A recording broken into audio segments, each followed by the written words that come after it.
Hey. Oh. So, going out dancing always puts me in kind of a more philosophical bent.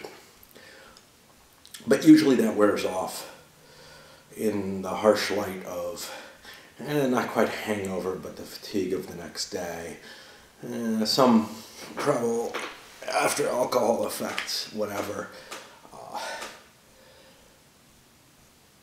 For whatever reason, and some of it, I don't know. I feel a little bit more aware and awake today. And so, things that maybe I hadn't even thought of last night are more in my mind today. And in particular, the concept of reality. Reality is something I've never had a really good grasp of, in the sense that, like, I'm semi-unconnected with reality. I think everybody is. And as I go further, maybe that'll start making some sense. But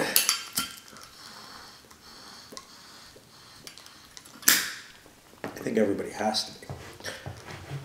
But I think I go further than most. And the particular I'm looking at here is,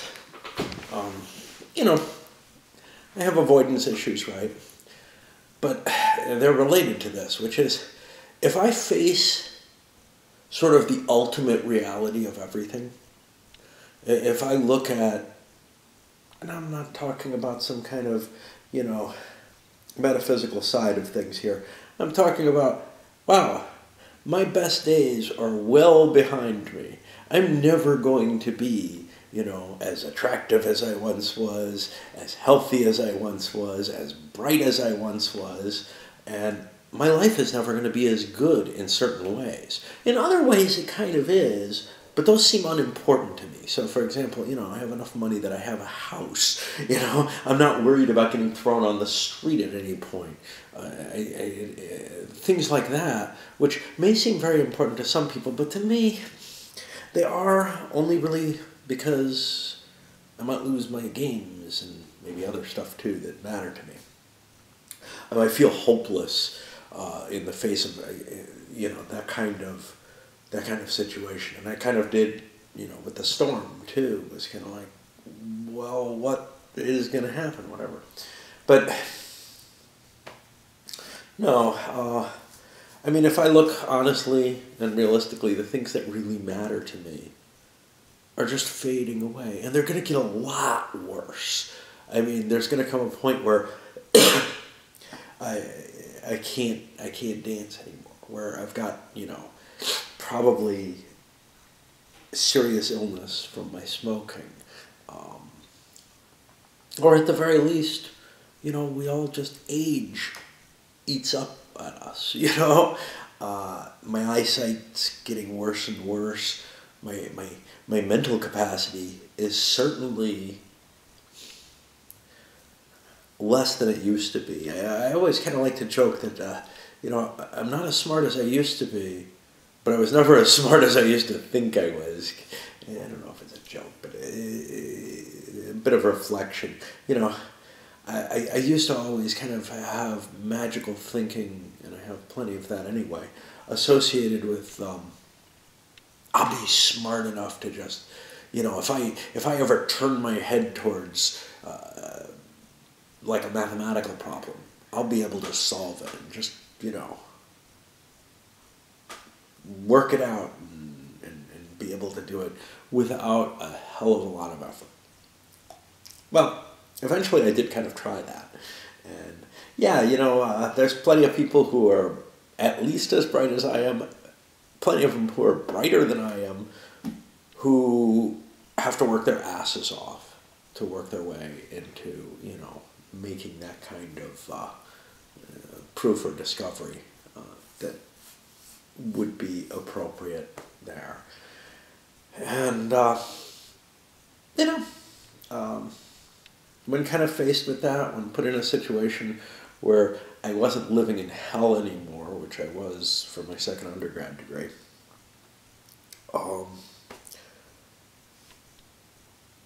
when I went to grad school, I became me. able to look at, well, what do I have to do to kind of survive, you know? And I do those things. Those things, I don't know, they're a form of reality, there's no question.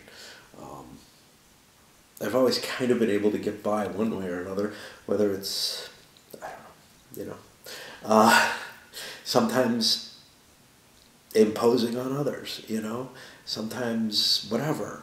I've always been able to find some way of surviving, and there is a degree of reality to that. But I mean, even if things collapsed further, I would be able to survive on the streets, you know. It was one of the great lessons I had in my first stint in Eugene, was the realization that, you know, I could just become homeless, you know.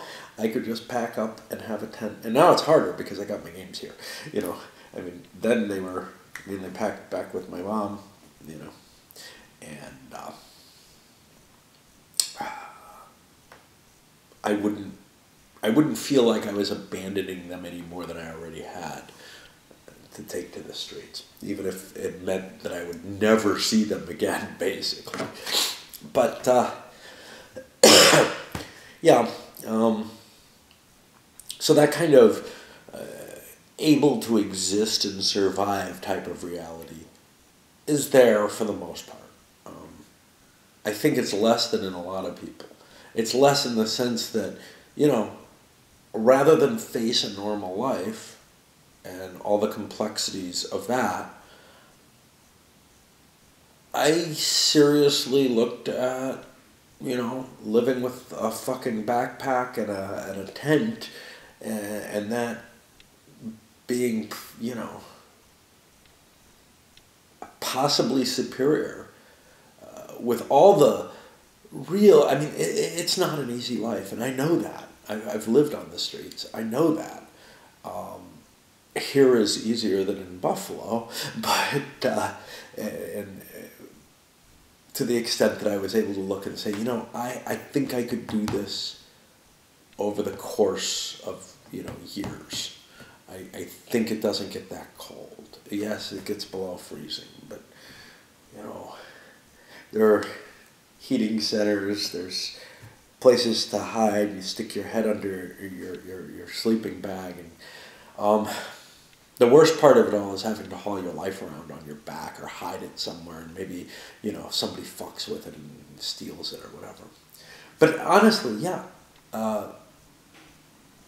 that's the kind of thinking, the fear of a normal type of life was so high for me, of having to face that, of would I be able to get and hold any job at all? You know, these things, and we're talking about as I was getting out of grad school, you know, the few months that I was here, or while I was in grad school and contemplating whether I could make it through, you know, those things were in my head, and it was very, very empowering to realize, you know, I could just walk away from all this shit. I could just walk away, and I could live by the river, and whatever. A lot of people would say that's not realistic thinking. That's not being connected with reality, and that's kind of where I'm going here, is the huge existential reality. I think we cannot even survive without withdrawing somewhat from that question. I mean, even people who are engaging in that question as their career in philosophy and working some kind of grand answer to it or whatever, although that seems like its own form of magical thinking. Even people who are trying to come up with something from that, I don't think they can face that reality fully without going stark raving mad. But withdraw from that and then go to the, well, how's my life going to be? Well, that reality also I've pushed aside largely. I'm aware of it. It's bubbling below the surface. It's always been there, you know. Even in my teens, I would be like right at that verge where if I got sick or something, Well, the misery of these next 2 weeks may be enough to swing the misery of reality, right, into enough focus that it just doesn't seem worth it to continue. But the interesting thing there is one kind of learns about themselves as they get older, I guess. And one of the things I've learned about myself is I can't face the reality of, suicide any more than I can face other choices that come up in a life, right? They're very similar. And, the only times is that extreme misery and panic where it bubbles up to the point of, do I have it in me? And the answer is, of course, no. The only way I can do it is through mystical means, which often feels like the only way I can do anything, right? Like I need a pair of shoes. So, what do? I don't go to a shoe store. I know I can't buy a pair of shoes. I'm lucky I actually managed to buy a pair of sweatpants recently. I'm not sure how I know this. I'm not sure what kind of weird compulsion there is to prevent me from doing this. It's true with most clothes and most things. I mean, I could go to Goodwill and look, but I can't go to a shoe store and look for a pair of shoes. But any of these solutions, except for mail order, requires some sort of effort leaving the house, wandering about the streets in my usual fashion, which is why that happens fairly often. Is I do go for a lot of walks and I see things sometimes. Going to Goodwill, that's a little bit more directed. That's a little bit harder to do. Going to a store, impossible. Ordering them online, probably close to impossible. So that's kind of how they align. So wandering around on the streets, it's not that simple, right? I have to, almost anything that I want, if it doesn't just fall on me, which I consider to be wild magic, and there's, plenty of that. Good things happen to people, right? Well, when they happen to me, that becomes part of my religion, or whatever you want to call it, part of my spiritualism. But when things don't happen, I do something probably akin to, praying for money or whatever. I start thinking, it would be nice if I had a pair of shoes. So I grab a piece of my regalia or whatever, I invested in that, and I don't think it helps. But on the other side, my experiences are, and looking through the lens of expectations and whatever, that they actually do. And actually sometimes there seems to be a greater bend for good fortune for me. And then the other thing is such things that I find and whatever, people are often shocked by the things that I find. And there are things that have happened in my life that are really kind of out there, and some things that I've done and some things I've seen that seem to be bordering on the impossible, maybe only in my twisted mind. And of course then there's cobs, which someday I'll explain them to you, but I'm afraid they'll lock me away if I ever do. I never saw them until I moved to this place, actually. So, but they're a manifestation of something, probably just my mind. That's the rational explanation, but whatever.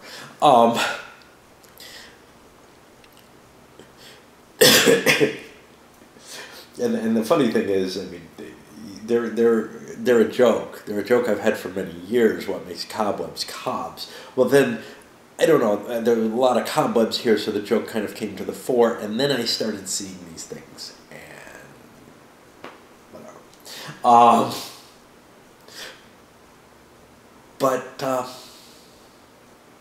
So anyway, there's this predilection for this magical thinking and this unacceptance of reality in that sense.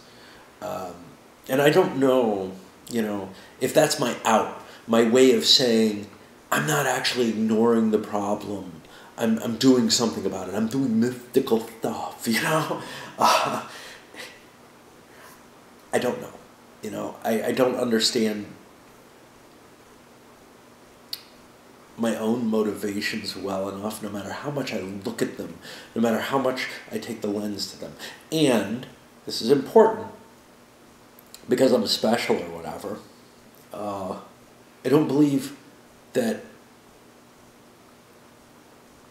psychological studies of other people and evidence, exhibited by other people necessarily pertains to me. In fact, I'm not sure that I actually believe in the reality of the external world. I'm not completely convinced that this isn't all my own little nightmare, right? So when that is coming, I can say, well, why am I making up these studies? I don't know. Why is something putting them into my head? I don't know. But all I have is my experiences, and it seems to me that no one should be better capable of dissecting what's about me than I am.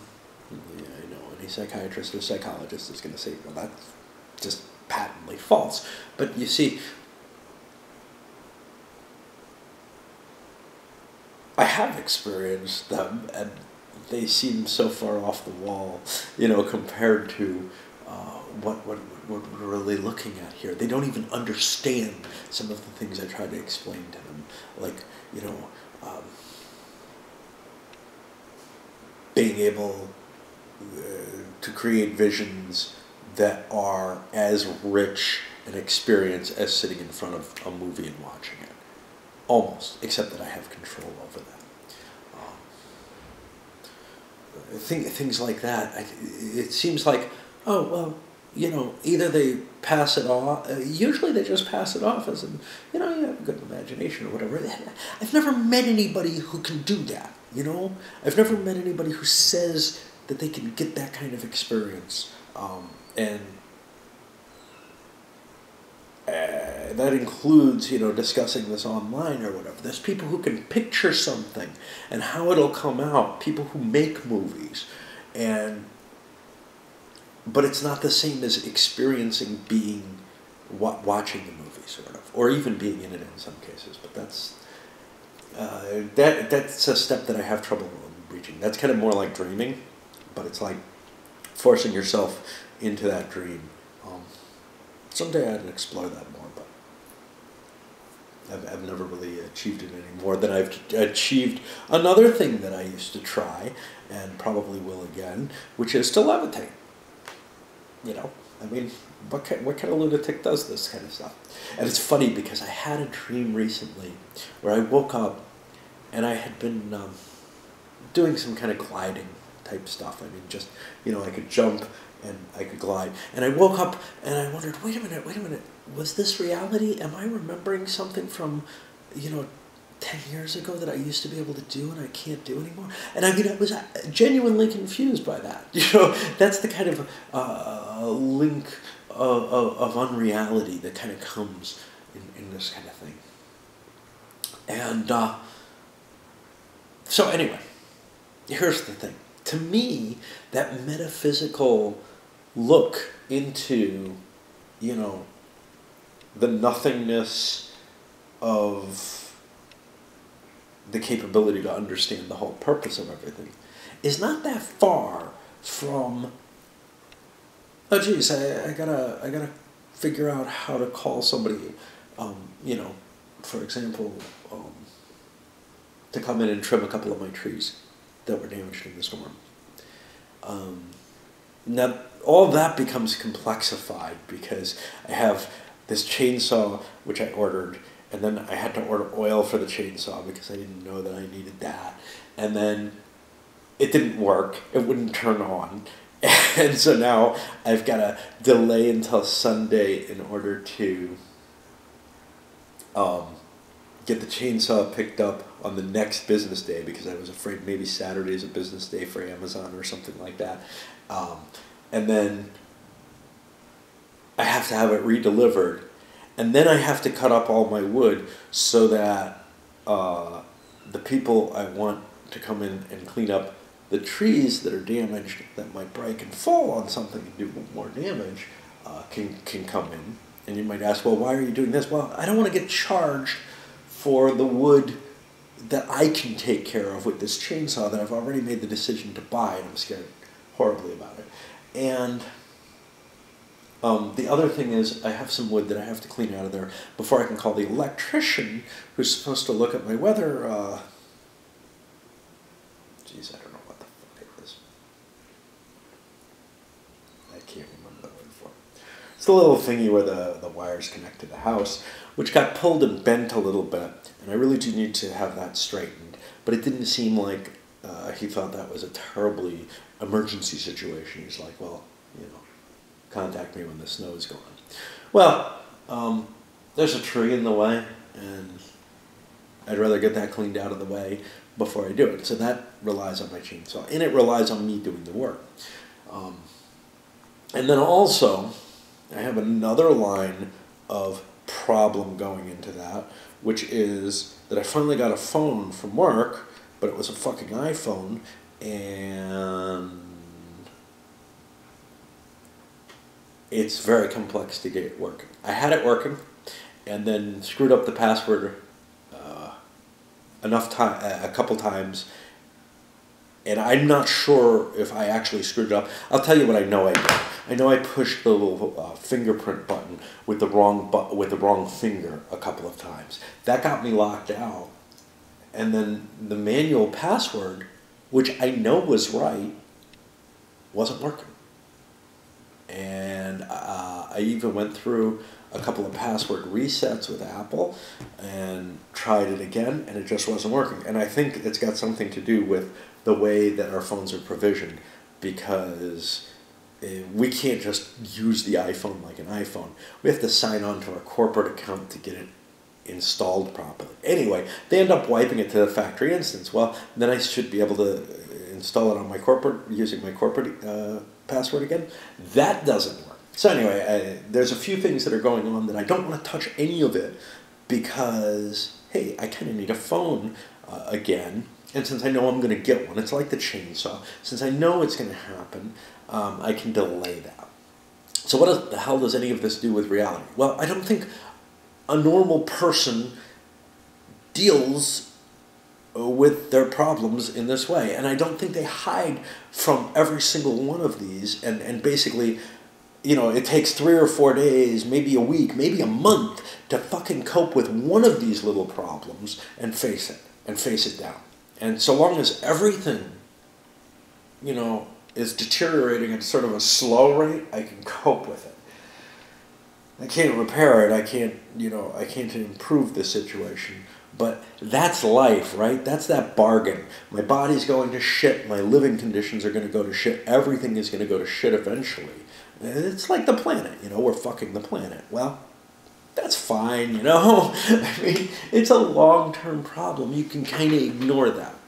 But what comes to be a problem for me is these short-term problems.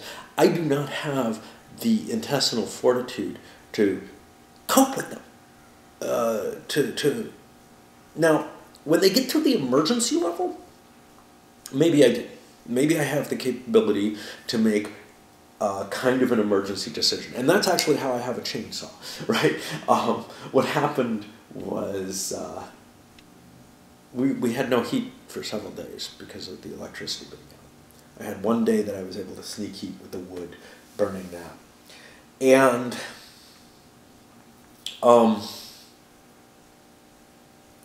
while I was, you know, I went into emergency mode, we decided to hike down to a hotel and get a hotel room for a night and warm up for one night. And we did so. And, you know, there was kind of this is the only day that you can possibly get anything done on until power is restored. Because I have an outgoing phone based on my Skype, but that's all I have. And so, other than the work supplied phone that hasn't worked for months and months. So what I did was, I kind of activated. And this has happened at other times. Like when I got my job in Phoenix, I just kind of cleared everything out of the way, took care of everything all at once, and did it, and got from Eugene to Phoenix. Well, and likewise, coming back up here, it all just sort of fucking happened. Sometimes things go very wrong, though. Quite often they do. So, I mean, the trip down to Phoenix, not much went wrong. A lot went right. Like, I found a place, driving around with all my stuff in an SUV, but that would take me right away, which apparently was a much harder thing. But I wanted to look at the places, because the last time I had moved before that, I kind of ended up in a place that was designed for students, and then just went completely... It was completely wrong, and it was like, I do not want to end up in that kind of situation, but the reason I did it was because I could get in there online. I didn't have to actually go to places and look at them and understand, and, whatever. It was just easier. So, in this case, I didn't get that much done at the hotel room. I got an electrician to come look at the place, to see if my line needed to be reconnected. Actually, no, to see if the thingy mabob was damaged. And it sort of is, but he's like, it should work. It looks like the integrity's fine because you have power, which was like a great thing. It was like the power went on that morning just before he got there, while we were away. But I also tried calling a couple of other things, like trying to get firewood in case we were without heat. Well, I failed at that, right? And that's pretty common for me. I'm really good at failing, because what I do is I make, an attempt, but I'm not very good at things I try to do. As for that shelf back there, which now that I have a drill, I tried to fix it with the drill, and I still can't. It wasn't a matter of strength. It's something else. I don't know. It is a matter of strength, but it's like I have to think about it. I don't think I could have done it without the drill, but I might not be able to do it with the drill. Because this is me. A normal person could do it, right? Because normal people can fucking deal with normal problems. I cannot. There's things I can handle, but they aren't normal life. Anyway. That is the whole problem, is that I shunt away the things that maybe other people have a little bit of trouble with, but I have a fucking lot of trouble with it. And I end up hiding from it. And some of the stuff, which shouldn't be any trouble at all, like doing my taxes, I've moved to like procrastinating on, where I used to hold my papers to do my taxes until I had them all. And then within a couple of days of getting them all, boom, my taxes were out. Why not do that? Well, I don't know. It's just every single little fucking thing that breaks my patterns has just become so entrenched against me that I cannot do it. So, another example. During the storm, I was supposed to have my dental appointment to have one of my teeth extracted. And, well, I was not about to do that while I had no heat. I wasn't going to come home, sopping blood and in any kind of situation, miserable. And it would have been really hard to get there walking as well in that weather. So I struck out because I would be charged $50 if I didn't, to go to a store or something, try to find a phone somewhere. I don't have any idea how to get a phone because, again, my different corporate phone had been shut down because they said, oh, you can't have this because we sent you an iPhone which you didn't receive because it got to the wrong place, so we're shutting your phone off or something like that. I didn't want a fucking iPhone. I wanted the phone I had, which worked, but they weren't going to let me do that either. So anyway, I managed to run into a neighbor, and I did something that I would almost never do, which is things were bad enough that I asked if I could borrow his phone. And then I called the doctor, and cancel my appointment so I didn't have to pay the $50. But what I didn't do was I didn't have any plans or anything to call work and tell them that, yeah, I'm kind of screwed and there's nothing I can do about it. I waited until I got to the hotel room to do that. And I actually did it via email because that's better for me than dealing with phones, and ended up working part of the day as well. I think I put in like 4 to 6 hours of work during that day and the next morning or whatever, just to try to get caught up on some stuff that was, shouldn't have been left in the way that it was, with power just dropping on me. So this is kind of strayed a little further than I wanted it to. I really wanted to look at, and I keep trying to drag it back there, but the problem is that it's my personal examples which are really sort of the important part to this, in terms of showing that, look, I do not face reality in the same way that the reality of,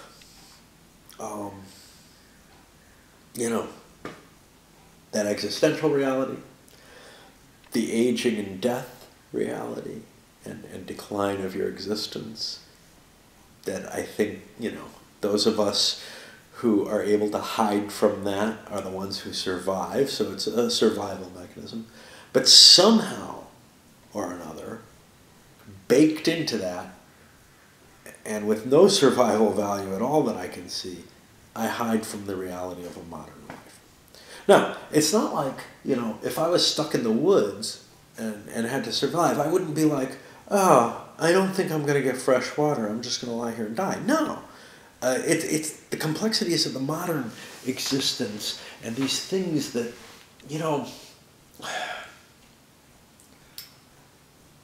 maybe I've taken care of at other times in my life and I can't now.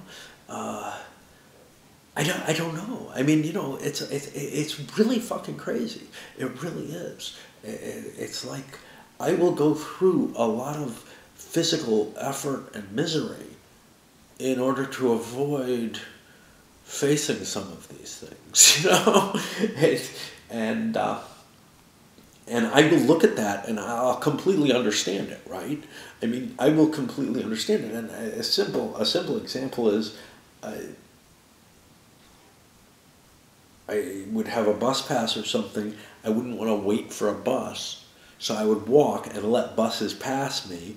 But I would walk, for a couple hours for a trip that the bus would take me for 20 minutes or something.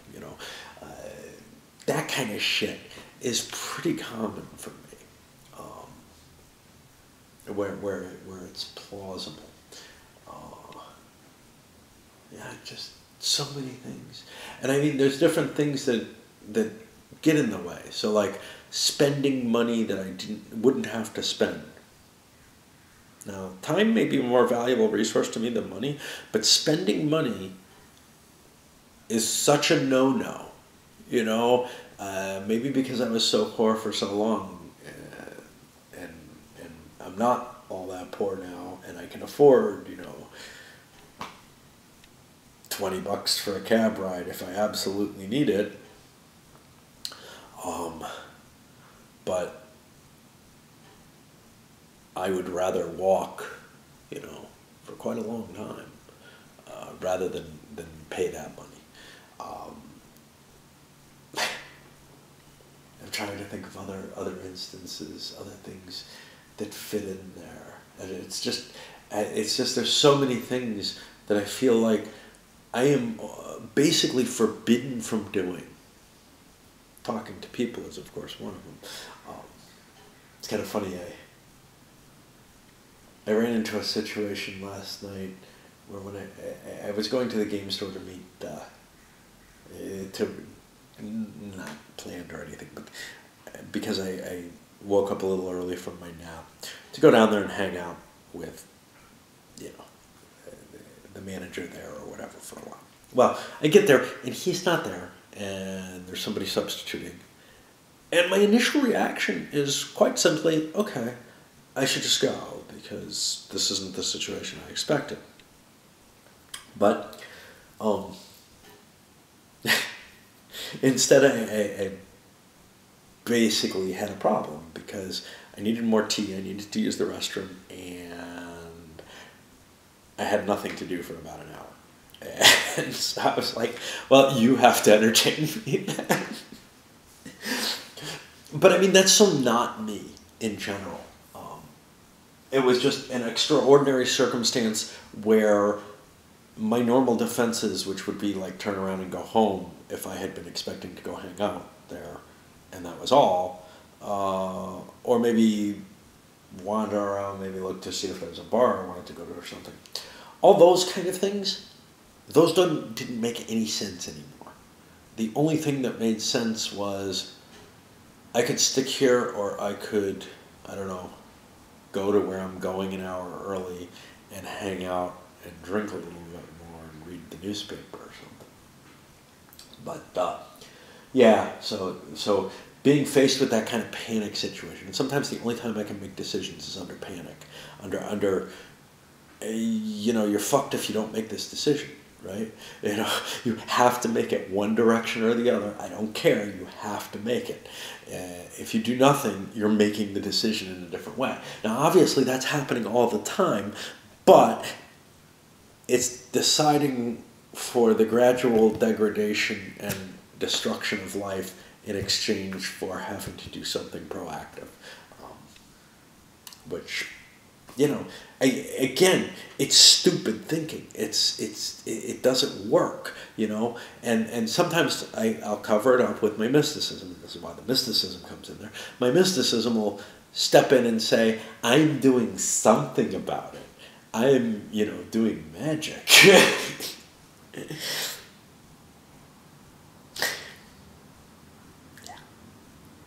And, or I'm dropping hints and maybe somebody will help me, or maybe somebody,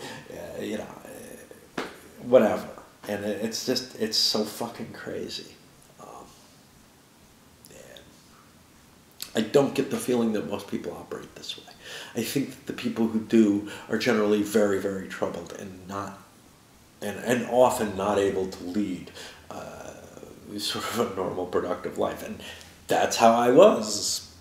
And I still don't feel like I lead a normal, productive life, but at the very least, somehow or another, I've gotten myself into a situation, where they pay me enough that I can exist. And, well, anyhow, certainly never goes where you expect it. At least not where I expect it. Maybe where you expect it. Cheers.